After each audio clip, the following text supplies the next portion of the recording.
proyecto apoyado por el Comité de Desarrollo Productivo Regional de Valparaíso, Corfo, a través del programa Viraliza. Tenemos una conversación bastante interesante a partir de este momento porque está con nosotros el ingeniero agrónomo Mauricio Rojas. ¿Qué tal, Mauricio? ¿Cómo le va? Buenos días. Buen día, aquí estamos todos bien. Cuéntenos, Mauricio, trabaja usted en el tema agrónomo. ¿Por qué llega a la agronomía? ¿Por qué se mete en este mundo tan lindo? Sí. Bueno, muchas gracias por lo del mundo lindo. Bueno, realmente un mundo bastante, por decirlo así, significativo, ¿ya? Partí, bueno, a temprana edad, soy de Quillotano toda la vida. Quillotano de tomo y lomo. Sí, totalmente. Y la verdad que partí temprana edad con mi papá es agrónomo también y agricultor de acá de la zona, profesor también de la Escuela de Agronomía de la Católica. Siempre me llevó a sus visitas como asesor, ¿no es cierto? Iba a los campos a ver distintas problemáticas desde el punto de vista, ¿no es cierto?, más de hortalizas, de producción bajo invernadero, ya esos cultivos forzados. Y bueno, ahí empezamos, como te digo, a tierna edad ya con un acercamiento, obviamente el campo, ¿no? Las visitas al campo eran permanentes. Y de ahí un poquito nace la inquietud por entrar a estudiar agronomía. O sea, el crecimiento fue en las tierras. Por supuesto. Y también, bueno, lo que te comentaba un poco en la antesala, de la cercanía con la gente también. Pues la gente de campo tiene una cercanía distinta, es cariñosa, ¿no es cierto? Hace, yo creo, con mucha pasión también su trabajo y está conectada con la tierra, que yo creo que eso también te da una cierta diferencia respecto a las personas que son mucho de cemento, por decirlo así. Mauricio, usted nos hablaba que su padre también era agricultor. Sí, claro, el agricultor toda la vida estuvo ligado al tema de, como te decía, de cultivos. Fuimos productores de tomate muchos años, derivando también en cultivo hidropónico, ya pimentones, producción de semillas, también cultivos, en este caso como producción de hortalizas de hoja, ya, lechuguitas, etcétera. Y bueno, y de ahí, desde eso vivimos con la familia durante muchos años, ya. Aparte, obviamente, todo lo que mi papá hacía como desde el punto de vista académico y docencia. ¿Usted comienza a estudiar acá en la zona? ¿Dónde estudia? Sí, estudiamos acá, o sea, a partir de los estudios tempranos en el Rafael Aristía, ya acá al ladito. Y bueno, la verdad que si bien la orientación del colegio es más científico-matemática, ya, bueno, tomé el tema como más científico, me gusta el agro y la parte como científica viene también de mi madre, que mi mamá es profesora también de biología, ya, y ciencia, entonces en ese sentido también tengo una ligación fuerte con la ciencia. Claro. De hecho, mi mamá también trabajó un poco en propagación in vitro, ya, su tesis la hizo en eso. Acá con un caballero que fue oriundo de la zona, o sea, que trabajó mucho acá en la zona, que es don Alberto Ben. Y claro, directamente eso también marcó un poco la pauta de lo que venía para nosotros para adelante, ¿ya? Oiga, Mauricio, ¿le tocó que su papá le hiciera clase? Sí, no fue fácil. No fue fácil. Igual, en ese sentido, mi papá se comprometió y el nivel de exigencia era mayor. Y bueno, yo también se lo agradezco porque siempre pensó en ese sentido en subir el nivel y no bajarlo, ¿ah? Así que, pero sí, es difícil. Mis dos padres me tocó que me hicieran clases, curiosamente. ¿Ya? Yo creo que un beneficio que pocas personas tienen y es grato también de parte, ¿ya? Saber que tus papás no te la hacen fácil. Después uno le toma conciencia de aquello, claro. Por supuesto. Y yo creo que eso es una de las cosas que también que te va, ¿cómo se llama?, mostrando ciertas formas de ver las cosas distintas. El aprendizaje puede ser distinto también. Vamos a un poquito a lo que está haciendo hoy Mauricio Rojas como ingeniero agrónomo, que está dedicado en parte a lo que es optimizar el riego. Cuéntanos de qué se trata esto, cómo se puede llevar a cabo. Mira, nace un poco de la asesoría, ¿ya? Yo trabajo como asesor con varios productores, he trabajado como asesor en distintas zonas también del país. ¿Ya? Lo más importante para un asesor es justamente optimizar, ¿ya? El productor, bueno, hoy día estamos enfocados en productores frutales, ¿ya? Pero los productores frutales primero tienen que tener una rentabilidad que les permita obviamente mantenerse en el negocio, ¿ya? Eso es lo primero. Pero dentro de las cosas más importantes que nosotros como consultores vimos que es importante trabajar el tema hídrico, ¿ya? Y ahí hay una brecha tremenda. O sea, yo veo productores grandes y pequeños productores, y casi todos tienen ese problema, que es que derechamente la gestión del recurso hídrico les es complejo, ¿ya? Les es complejo por varias razones.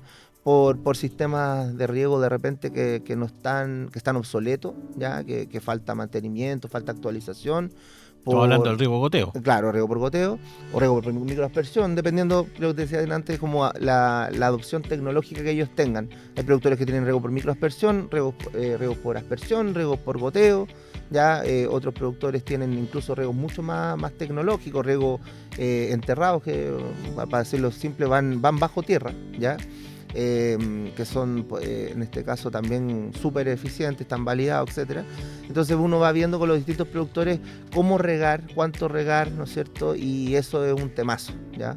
O sea, mira, yo te voy a poner un ejemplo súper importante, yo lo trato de llevar como a la métrica. Una casa tiene una economía de agua, ¿no es cierto?, a través del uso del agua en un mes, de entre 40 hasta 80 metros cúbicos mensuales, ¿ya? Eso es lo que gasta una casa.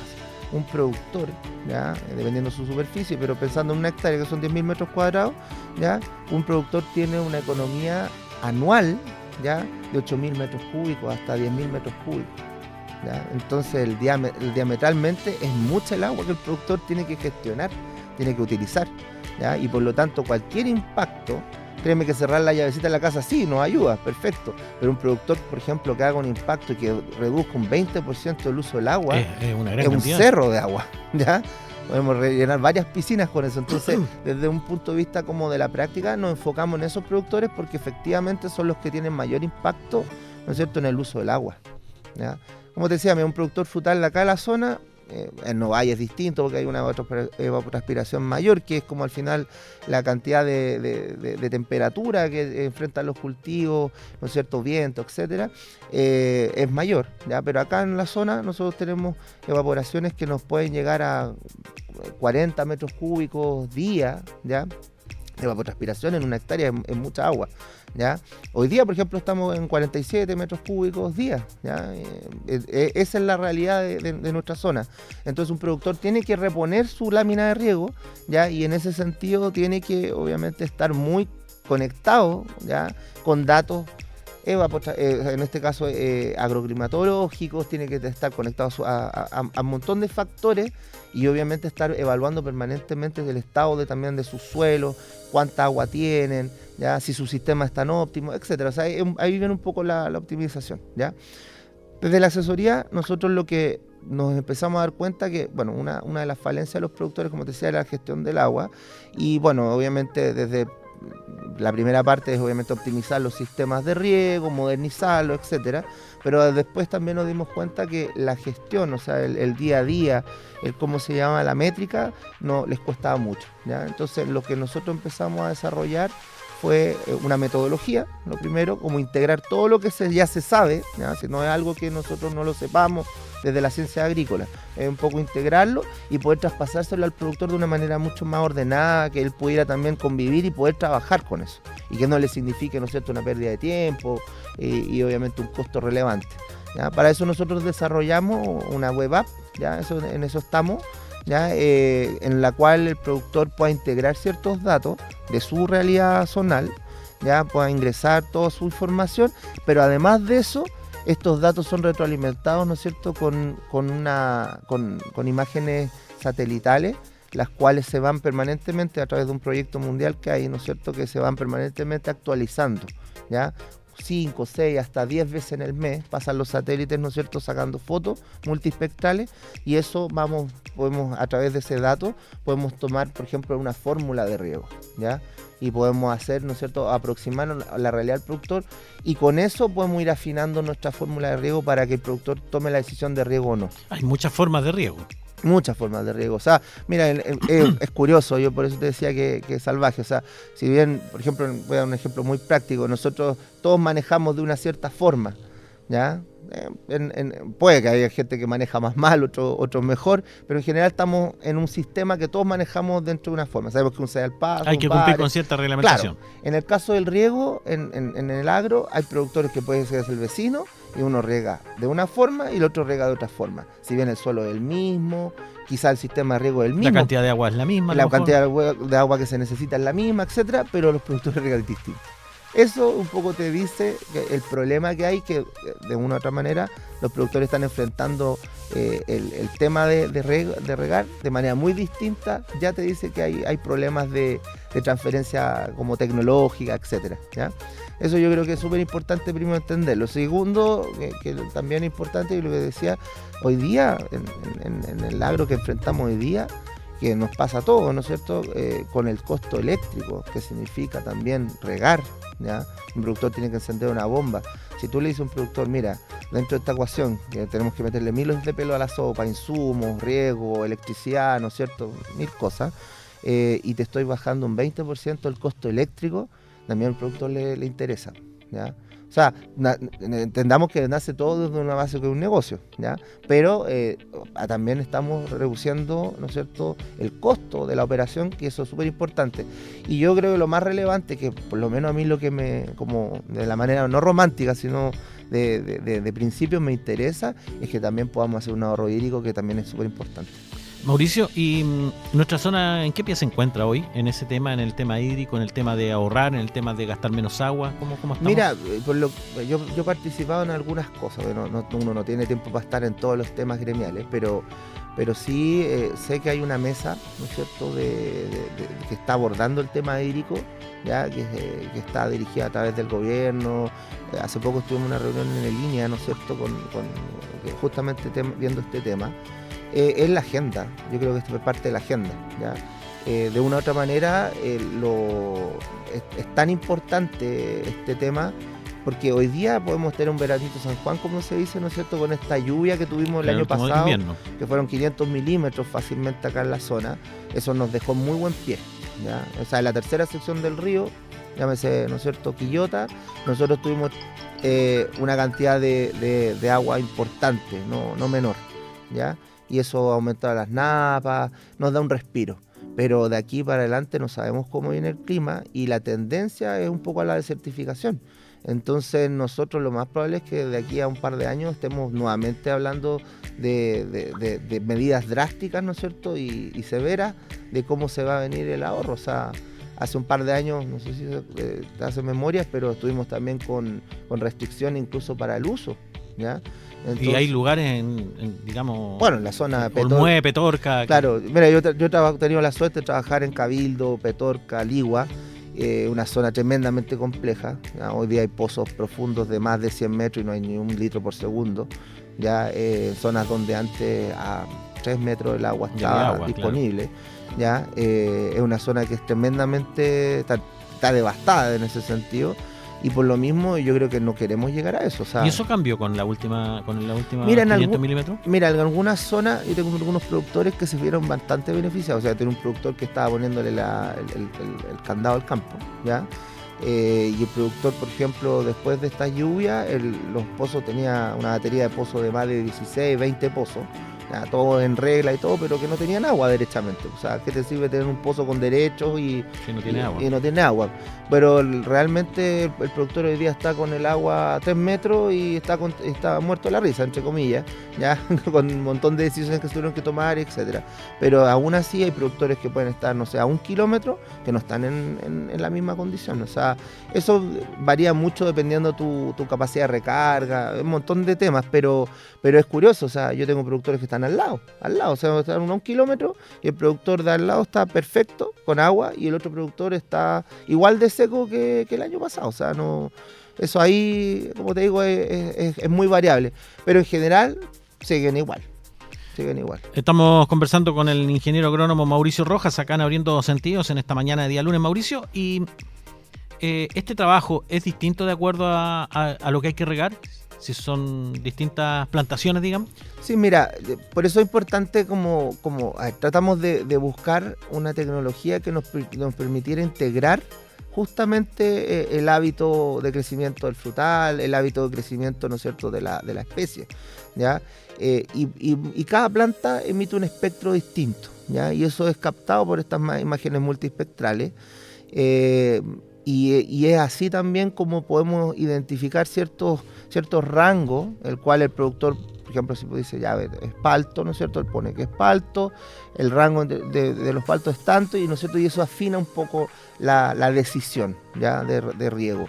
Eso yo creo que es súper importante. Ahora, ¿cuánto? Que es un poco lo que tenemos que investigar, por eso también estamos, en este caso, postulando a estos proyectos de la NID, que son de investigación y desarrollo, derechamente. Es justamente cuánto más impacta es nuestro tenor que tenemos que ir afinando. Mira, yo presumo, un poco por el trabajo que hemos hecho día a día, que puede ser un 20% y más, ¿ya? En algunos productores, obviamente, que están demasiado distantes, ¿ya?, del valor que estamos hablando.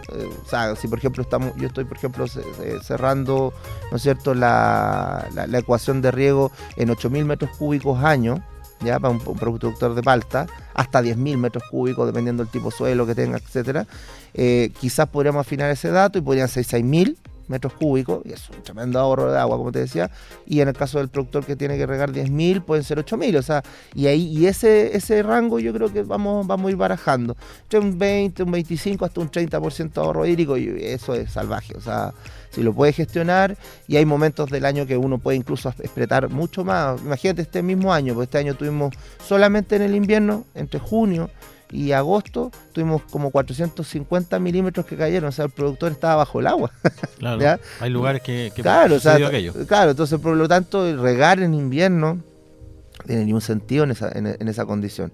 ¿Y cuánto aguantar? Porque obviamente una carga de agua muy importante, que con los suelos de reserva, cuánto aguantar también es importante ir detectándolo. Entonces todo eso va a ir afinando la ecuación de riego. Obviamente esto va a ir paulatinamente mejorando, ¿ya? Hay muchas empresas también foráneas que hacen algo muy similar, ¿ya? Me tocó también estar con algunas empresas extranjeras que querían incluso penetrar a Chile con tecnologías muy parecidas, ¿ya?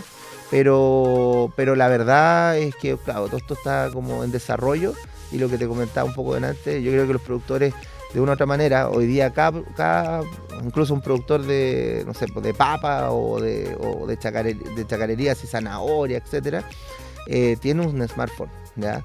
Entonces eso nos da un alcance de la tecnología mayor que antes no había, ¿ya? Entonces cada productor, yo creo que de una u otra manera se va a tener que ir subiendo a la tecnología y poder integrando estas cosas en sus decisiones de campo, y un poco entender que es un aporte y no un problema al final que uno adhiere, ¿ya? Entonces son aportes al final al productor. Es una inversión incluso. Claro, puede ser una inversión, y para el productor hoy día, que mira, como te digo, hoy día no es un tema, pero quizás en 10 años más el uso de agua va a tener un costo mayor de lo que nosotros estamos pensando, ¿ya? Y mayor me refiero solamente por tener el agua disponible, ¿no es cierto? El productor quizás va a tener que pagar cuotas, etcétera. Entonces, yo creo que es algo que hay que ir mirándolo a largo plazo. Eso yo creo que es súper importante. Mauricio, y bajo el prisma de la tecnología que avanzamos, el dron pasó a ser fundamental. Sí, claro, el tema de los drones es súper interesante. Mira, desde el punto de vista, bueno, hoy día tiene alcance en la industria, ¿ya? Hoy día, por ejemplo, hay drones que detectan, por ejemplo, una fuga en una industria, ¿no es cierto?, donde uno puede sacar cierto espectro y va viendo una fuga que no, es indetectable de manera a los humanos, o sea, ni con sensores, porque si está la fuga en la torre no sé cuánto, ¿no es cierto?, a no sé cuántos metros de altura, es muy difícil llegar a esos datos. Hoy día, desde eso hasta el tema de la planimetría, ¿no es cierto?, en este caso de fotografía, bueno, un montón de aristas, y la agricultura no deja de ser. En la agricultura, lo primero, los drones entran con mucha fuerza en lo que es catastro, ¿no es cierto?, un poco entendimiento de los mismos, en este caso, espectros el espectro que genera cada cultivo, ¿ya? Y hoy día también el tema de las aplicaciones, ¿ya?, toma mucha relevancia, mucha fuerza en las aplicaciones en lugares, por ejemplo, que no se puede aplicar de manera fácil. Hoy día en un cerro, ¿no es cierto?, con una pendiente, yo tengo algunos clientes que tienen, no sé, pues, de los 600 hasta los 800 metros de altura, ¿ya? Y eso, obviamente, estar con un tractor cargado, imagínate, un tractor que puede pesar unas 3, 4 toneladas, más, ¿no es cierto?, el estanque de la pulverizadora con 2000 kilos más, ¿ya? En altura, operando con gente. Eso Casi imposible. No, y es muy peligroso. Claro. Entonces hoy día con un dron tú tienes un equipo que no es tripulado, ¿no es cierto? Estás aplicando sobre superficies, ¿no es cierto?, extensas, y claro, eso ya impacta mucho. Y lo otro, que yo creo que lo más relevante, volvemos al tema hídrico, el ahorro de agua. Un productor, por ejemplo, para mojar una hectárea con los sistemas convencionales, con turbo, en este caso pulverizadoras manuales, 2.000 litros por hectárea mínimo. Con un dron pueden ser 40 hasta 100 litros por hectárea. Entonces la cantidad de ahorro hídrico es salvaje, ¿ya? Y la eficiencia de la aplicación está validado, funciona, ¿ya? Funciona bien. El concepto cambia y por eso el productor tiene que un poco ir adhiriendo a esta tecnología. Lo otro es mojamiento, y esto es cubrimiento por hectárea. Uno cubre la hectárea con una microgota, etcétera. Lo otro es mojamiento, es que mediante el agua uno usa el vehículo de transporte del producto, sea un fitosanitario, sea en este caso un fertilizante o una hormona del crecimiento, etcétera. Y ese es un poco el enfoque, pero sí es un tremendo aporte. ¿Cuántas hectáreas se pueden hacer también? Y lo otro también, respecto a las tecnologías antiguas que habían, con los aviones, han habido algunos accidentes por fumigación, se han caído muchos aviones, el caso de los helicópteros también, que meten ruido, que son peligrosos. Si no se te ha tocado ver alguna vez una aplicación con helicóptero, una locura, el gallo se tira en picada hacia abajo, hacia el cerro, o sea, eso para nadie... Si falla, choca contra el cerro, así de justamente, ¿no? Y se muere un piloto, pues entonces estamos hablando, porque a mí que se caiga un avión, no sé, pero hay una persona adentro, ese yo creo que es el primer concepto. Entonces, de una u otra manera, eso va saliendo, ¿ya? Y va entrando estas nuevas tecnologías que hoy día, como te digo, son realmente cada día impresionante. En pocos años han ido saltando así brechas, pero de manera súper relevante. Mauricio, ha sido muy interesante poder conversar con usted, por supuesto, de esto de que apasiona, que es cómo ahorrar más agua, que en definitiva es lo que buscamos, una situación hídrica que, claro, por ahí lo conversábamos, mejoró un poquito con estos cerca de 500 milímetros, pero esto no nos asegura nada en el futuro. Sí. Oye, yo también, bueno, dejar a todos los productores y auditores en este caso invitados justamente a lo mismo, a poder hacer una reingeniería del agro, revisar el tema del ahorro hídrico y poder mejorar también la productividad, ya mediante también el ahorro hídrico. Yo creo que eso también es súper relevante tocarlo. Que tenga una buena jornada. Proyecto apoyado por el Comité de Desarrollo Productivo Regional de Valparaíso, Corfo, a través del programa Viraliza.